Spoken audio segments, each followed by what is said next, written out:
Katie's touching me. Katie's lying.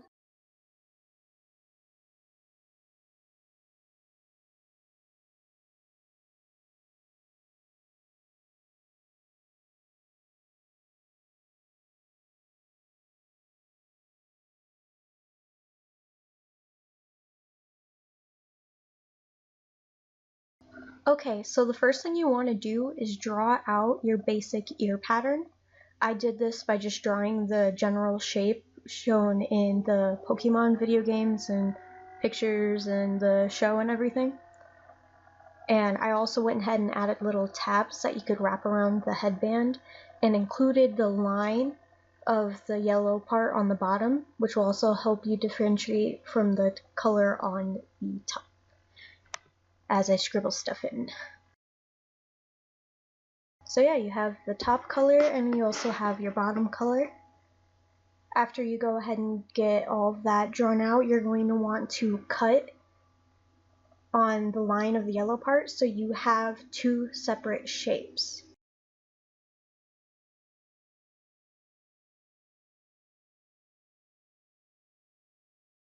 And this is how the two separate shapes are going to look. Drawing. So you have your top color part and your bottom yellow, including the little tabs to wrap around the headband. So after you get all of that drawn up, you can go ahead and trace them onto your fabric. And you're going to want 4 of the yellow pieces and 4 of the top color pieces, whichever color it is you're doing. And when you go to cut your fabric out, it'll show up in just a little bit, but you're going to want to make sure you give yourself a pretty good seam allowance, especially if you're new to sewing. It'll help keep you from messing up too much, like I did a couple of times. I actually had to redo my ears because of it. So the dotted line I'm showing is to represent a seam allowance, and what I end up writing is 1/4 of an inch to 1/2 an inch. I find the 1/2 an inch is best if you're new, but if you've done this before, then 1/4 of an inch should be plenty to be able to do this without too many mistakes.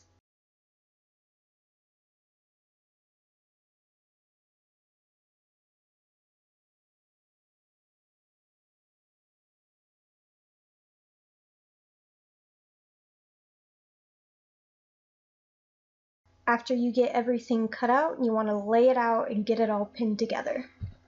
And I didn't video this part because I forgot, but the way I got the yellow and the top color piece to stick together was to lay down both pieces so for one side of the ear, so both had the wrong sides facing up. Then I laid the yellow piece on top of the color piece so the seam allowance was overlapping, and then just sewed along the line of the yellow piece. And that'll just make sure it stays, because then after you sew both sides together and flip it inside out, or right side out I mean, you can go ahead and just trim the extra fabric. And here I'm just really super quick showing how I sewed the ears. Really all I did was follow the line that I had drawn on there onto the fabric. And yeah, da-da-da. You can sew this up by either following the seam allowance if you did a constant seam allowance around the whole thing, or do what I did if you like and just follow the line. For me, following the line is a little bit easier, especially since I'm new. But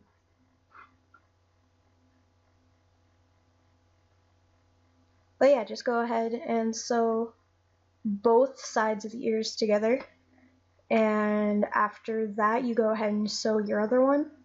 And if you are doing Minun and Plusle ears, after you're done sewing one set of ears, you're going to go ahead and sew the other set, which are going to have different colors and everything. And when you do this, please make sure to backstitch, always. It'll just help keep things all together. And the stitch I'm using to sew the ears together is a smaller zigzag stitch. I prefer zigzag stitches for this because I was worried about fraying, and even though it's not going to stop the fabric from fraying, it will go ahead and help keep it from doing so. Another thing you can do to help keep things from fraying is to use either liquid plastic or do a really super thin line of either fabric glue or hot glue if you don't have anything like that. And that'll just help keep the fibers from fraying. Okay, after you get everything sewn up and flipped right side out, this is what your ears should look like.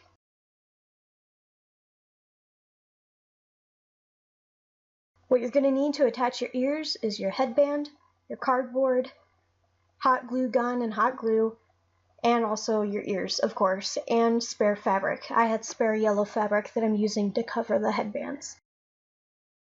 So first of all, what you're going to do is go ahead and cover the headbands in your spare fabric. You do this just simply by hot gluing. I like to start in the center and then move my way out. I did not do a very good job about videotaping this whole thing, but really all I'm doing is just hot gluing it onto one side of the fabric, and then when I start gluing on the other, you need to make sure you are pulling the fabric tight so it is not loose, and then just hot glue that down the same way you did the other side, and then just trimming your excess. And if you find out you don't have enough fabric or your fabric isn't long enough, then you can always add another piece when you are about finished. But you want to make sure you get the headband completely covered, because the fabric is part of what's going to help the fabric from the ears stick, because the fabric doesn't completely like to stick to slick headbands, but it likes to stick to itself a lot better.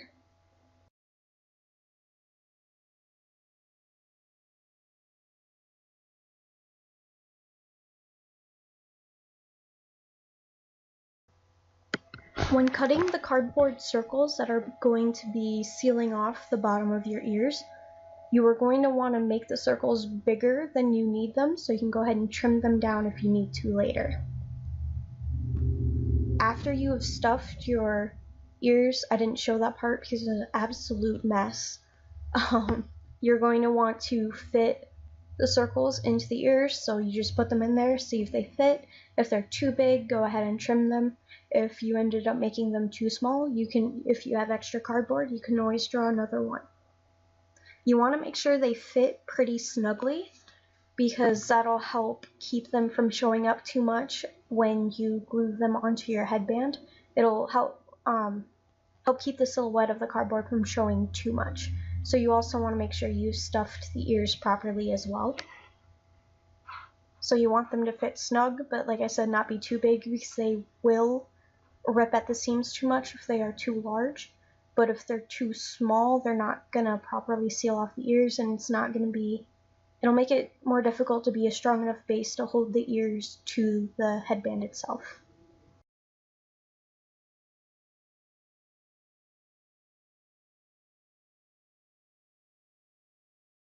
So after you've decided that the cardboard fits, you are then going to take your hot glue right along the outer edge of the cardboard where it meets the fabric.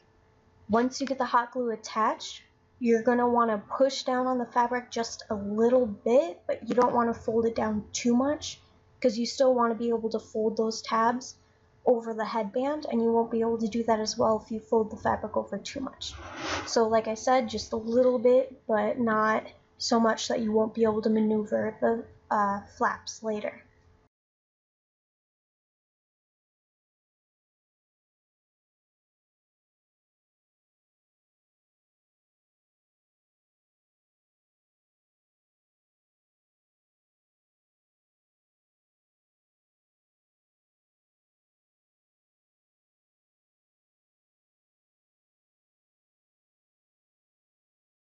After you get the cardboard glued in, you're then going to want to put glue onto the cardboard itself and attach that to the headband.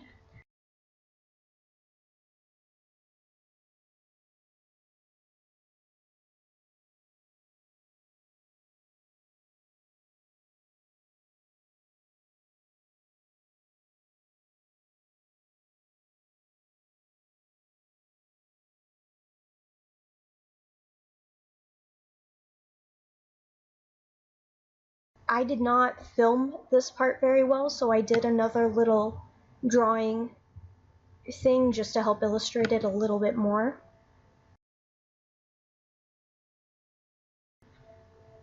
So after you've put the glue onto the cardboard and then glued that part of it onto the headband, as I'm showing, absolute beautiful headband right there, guys. Total artist moment. Anyways, after you get the cardboard itself glued onto the headband, you're then gonna, like, first of all make sure that your bands, the flaps, are out of the way so they don't get glued onto the headband too early. So before you glue the flaps down, you're gonna want to put a little bit of glue right where the flap starts. Press that part of it down, and then go ahead, put some more glue onto the rest of the flap after I get done drawing. So put some glue on the rest of that flap, and then flip that to the underside of the headband and glue that part of it down.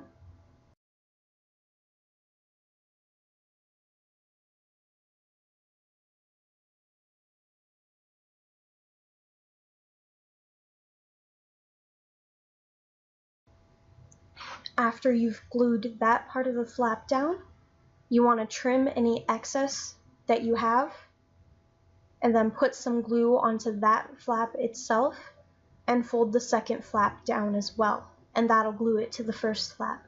When you do this, you are going to want to pull it fairly tight. You don't want it too loose or it's going to flop too much. So if you do pull it as tight as you need to, you'll get this ear that's sticking up instead of flopping all over the place.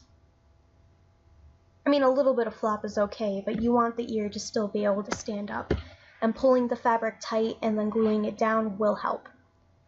After you've finished the first ear, you're going to do that process all over again for the second ear. It's very repetitive, but it's great if you end up doing it right. Here are some pictures of what the ears look like. That's before being captured, and that's after being captured. I hope this tutorial helped. This is the first time I've done something like this way, so if it's a little choppy, I apologize, but I hope everyone has a great day.